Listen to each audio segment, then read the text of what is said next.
അല്ലാഹു നിശ്ചയിക്കുന്നതും മാത്രമാണ് ലോകത്ത് നടക്കുന്നത്. ഒരധികാരി വിചാരിച്ചാലും, ഒരു മിനിസ്റ്റർ വിചാരിച്ചാലോ, ഒരു മന്ത്രിയോ മുഖ്യമന്ത്രിയോ പ്രധാനമന്ത്രിയോ ആര് വിചാരിച്ചാലും അള്ളാഹുവിൻ്റെ ഖളാ മാത്രമേ ഈ ലോകത്ത് നടക്കൂ. അള്ളാഹു തീരുമാനിച്ചിട്ടുണ്ടോ അത് നടക്കും. അത് നമ്മൾ വിചാരിക്കാത്ത ആളുടെ കൈകളാലായിരിക്കും നടക്കുക. നല്ലതാണെങ്കിൽ അങ്ങനെ, ചീത്തയാണെങ്കിൽ അങ്ങനെ. ഇതൊരു മുഅ്മിനായ മനുഷ്യൻ വിശ്വസിച്ചാൽ എന്തിനായി ടെൻഷൻ അടിക്കണത്? പിന്നെ അള്ളാഹുവിൻ്റെ ഖളാ ഉണ്ടോ? ആ ഖളാ സംഭവിച്ചിട്ടുണ്ട്. റുഫിഅത്തിൽ അഖ്ലാം വജഫത്തിസ് സുഹഫ്. Pens have been lifted and the pages have been dried.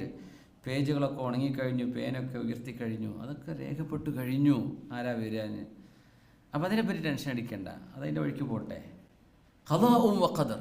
നമ്മുടെ ജീവിതത്തിലും നമ്മുടെ കുടുംബത്തിലും നമുക്ക് ഉമ്മയെ ചികിത്സ കൊടുത്ത് രക്ഷപ്പെടുത്തണമെന്നാണ് ആഗ്രഹം. ഉമ്മ നമ്മുടെ കൂടെ തന്നെ കഴിയണമെന്നാണ് ആഗ്രഹം.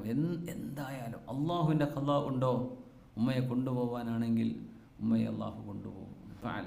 നിങ്ങൾ ഒരിക്കലും പറയല്ലേ, ലാ തഖുൽ ലൗ ഫഅൽതു കദാ ലകാന കദാ വകദാ വലാകിൻ ഖുൽ ഖദ്ദറല്ലാഹു വമാ ശാഅ ഫഅൽ ഖാല റസൂലുള്ളാഹി സ്വല്ലല്ലാഹു അലൈഹി വസല്ലം. എങ്ങനെ പറയരുത്, ഞാൻ ഇങ്ങനെ ചെയ്തില്ല എങ്കിൽ അത് ഇങ്ങനെ ആകുമായിരുന്നില്ല, ഞാൻ ഇങ്ങനെ ചെയ്തപ്പോഴല്ലേ അങ്ങനെ ആയത്. ഇപ്പോൾ സലാം സ്ട്രീറ്റിൽ കൂടെ പോയപ്പോൾ ആക്സിഡൻ്റായി, എനിക്ക് എയർപോർട്ടിലൂടെ പോയാൽ മതിയായിരുന്നു, അങ്ങനെ പറയരുത്. പോയതൊക്കെ ട്രാഫിക് റൂൾ പാലിച്ചിട്ടാണ് പോയതെങ്കിൽ മാഷാ അല്ലാഹ്. റൂൾ തെറ്റിച്ച് പോയാൽ പിന്നെ നിൻ്റെ കുറ്റമാണ്. നമ്മളൊക്കെ കറക്റ്റ് പോയതാണ്, പക്ഷേ ഒരു ആക്സിഡൻറ്റിലൊക്കെ പെട്ടുപോയി. ഖദ്ദറല്ലാഹു വമാ ശാഅ ഫഅൽ.